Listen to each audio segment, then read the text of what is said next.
Hey everybody, it is Self-Care Sunday, and I got started a little late today. It's been a really tiring last couple of days.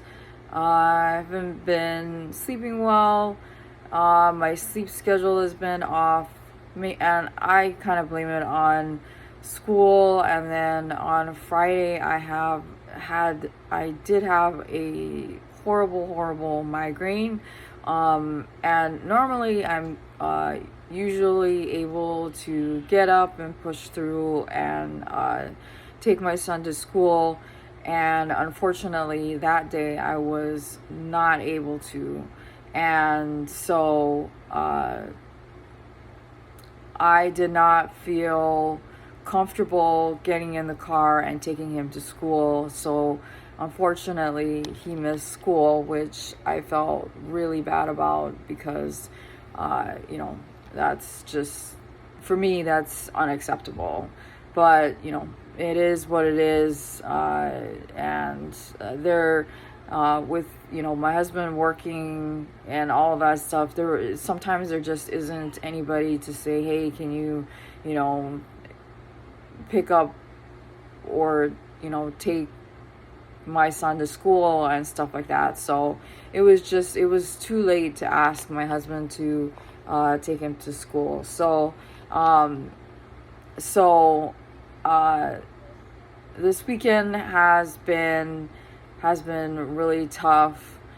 And so today I wanted to talk about, I guess, being able to say no, to say to others no, and to be okay with the fact that it's okay to say no, and also that it's okay to be different.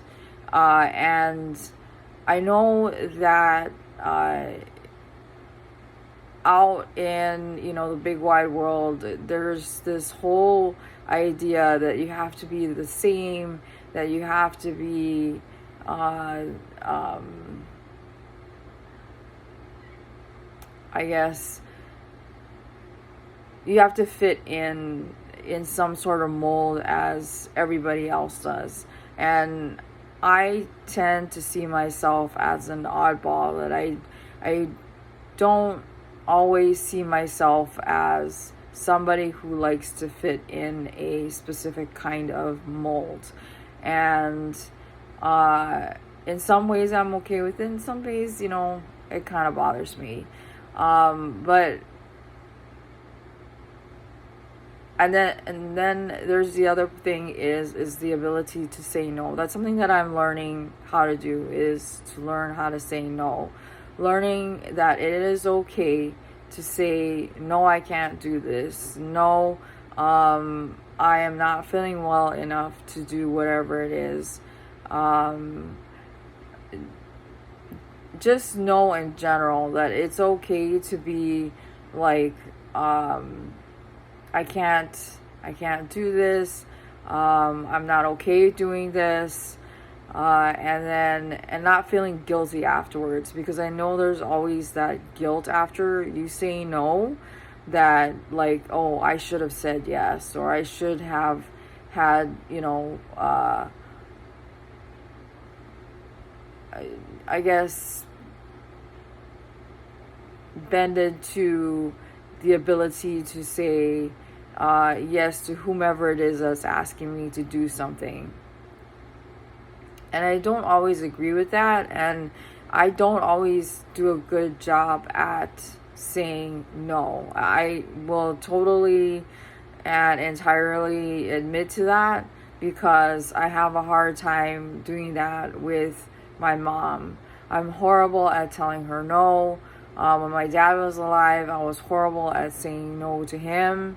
And so I'm slowly learning with my therapist that it is okay to say no when it comes to things, that it is okay to say that, okay, today I just can't do whatever it is that needs to be done. I can't, get up today because I am too exhausted from too much activity throughout the day to make dinner, to make breakfast, to make lunch, or whatever it is, and to just say, I can't do it.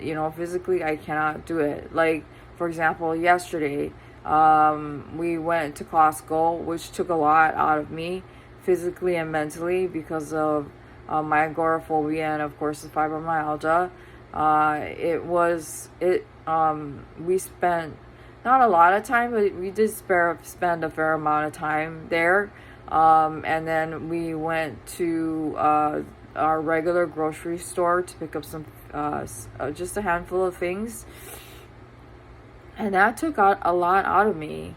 And so when we came home, I was in the process of putting together a list of the remaining groceries that I needed to order to have delivered to our house.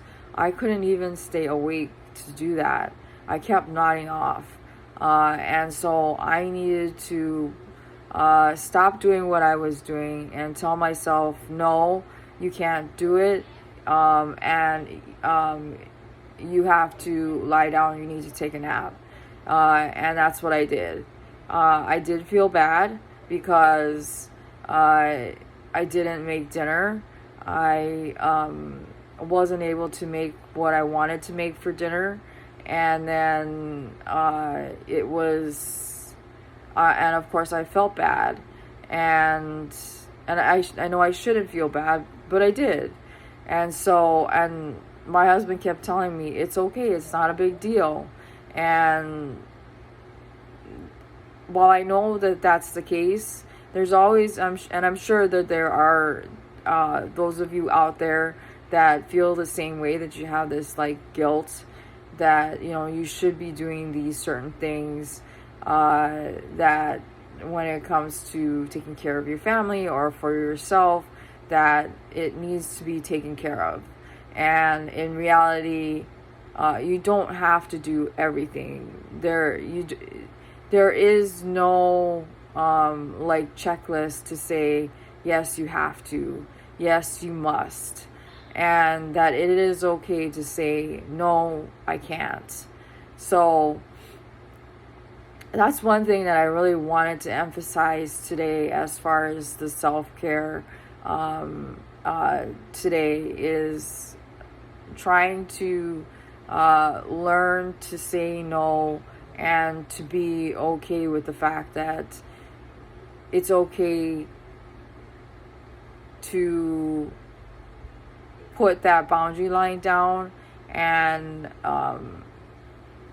say that I can't do it. And then the other thing that I wanted to talk about is to understand that you don't need to fit into this specific mold, or I don't know how to explain it, but like that you don't need to be like everybody else. That it's okay to be different. Like for me, like my husband always jokes, like with my hair color, he always says that he'll never lose me in a crowd because my hair color is so like out there, and I get lots of compliments on it, which is nice. And it is nice, and for me, that's a part of me. And sometimes I do my own hair, sometimes I do have somebody that does it for me, but I enjoy doing it because it's also a part of self-care. I enjoy the whole process of it. I enjoy looking at all the colors that are available that my stylist has, or that I have to choose from, and then putting them all together to get a specific look that I'm looking for. And sometimes they're wild, and sometimes there's something that I've already done before. But trust me when I can tell you that I've pretty much had my hair colored almost every single color under the rainbow. I've done yellow and orange and purple, green, and like when my grandmother passed away, My mom had asked me to speak at her funeral, and a couple of days before that, I had gotten my hair colored, and it was like yellow and orange. It was like this really great like sunset color. My mom was not pleased at all that I had done that, but my grandma always loved the hair color whenever I saw her. My grandma had Alzheimer's, and so she always loved seeing the hair color when I would come to see her, because she always thought it was so much fun. She would, obviously with Alzheimer's, she would never really remember what it was before the last time that I saw her, but she always thought it was so much fun because it was something that was always different. And so it's something that I find that is a part of who I am. So the next thing that I'm going to do, I don't know if any of you follow me on Instagram, is I am going to be getting a new tattoo. I do have, I believe it's a total of 4 or 5 tattoos, and they're all on my back. And then this new tattoo is going to be a tattoo that I'm going to be putting on my arm. Now this tattoo is going to be the first tattoo that is going to be visible, like where you'll be able to see it without taking a piece of clothing off. So I am either going to put it on my shoulder or my forearm. I'm probably going to be putting it on my forearm. So it's going to be a koi, which on the head is going to have a semicolon, which I don't know if some of you are familiar with it. There's a semicolon. I'm not sure exactly what it's called, but it's having to do with mental health and that suicide awareness. So that's something that's really important to me. So on the head will have the semicolon, and the koi will be black and gray, and then surrounding it will be lotus flowers. And just because everybody always does sakuras, and while there's absolutely nothing wrong with sakuras, but everybody does sakuras, but I'm gonna do lotuses because I want to be different. And then the lotuses will be purple because fibromyalgia, the color is purple. So the koi will be swimming upwards, and there's a reason behind that, and that is it's from, if I remember correctly, and if there is somebody out there that can tell me otherwise, I believe it has something to do with the koi swimming upwards and it being strong enough to swim upriver. And so that's why when you put the koi on your body, it should be swimming upwards. So like it's swimming up the river or upstream. So you're fighting up against whatever adversity you are facing. So the koi will be swimming upwards with the semicolon on its head, and then surrounding the koi will be probably small lotuses, and then maybe 1 or 2 larger lotuses. It's not going to be a very big tattoo, but I will be getting some new body art. So that's something that I'm really looking forward to. So it's another thing that it will make me different. And this is something that's going to be new, and actually I'm a little nervous because I've never done any sort of body modification or body art where people have seen it. So I'm really excited to be able to do this because it's been a very long time since I've been able to get any sort of body art done. So the tattoo artist that I will be going to is currently on vacation and won't be back until towards the end of August. So I probably won't be getting it done until the beginning of September. So I'll be looking forward to having that done probably at the beginning of September. It'll be probably a one sitting tattoo. So I'm gonna keep this video really short just because I'm like I said, I've been really exhausted. I think it's because I've been going and going and going for the last couple of weeks, with a lot of things, making dinners and with school and changes and all of this stuff starting at the beginning of August. So it's kind of all catching up with me. And then, of course, putting out videos out there for you, which I do thoroughly enjoy. And then I do already have one recorded, so I will be able to post that tomorrow. And then tomorrow I will be recording a couple more videos, and then I'm going to actually be recording a video on shrinkflation. I don't know if any of you are aware of that. Because of inflation, I know that yarn has been going up in price. So there is a mystery box by Mary Maxim that has shrunk in size by quite a bit, which really surprised me because the price has not changed, but the size of the mystery bag has changed. And I'm not sure why that is. So if you guys are not aware of which one I'm talking about the one that's the clear bag, that's the zippered one. It's priced at $29.99, and so I want to see obviously what's in it, and then I want to show you guys like the size and difference as well.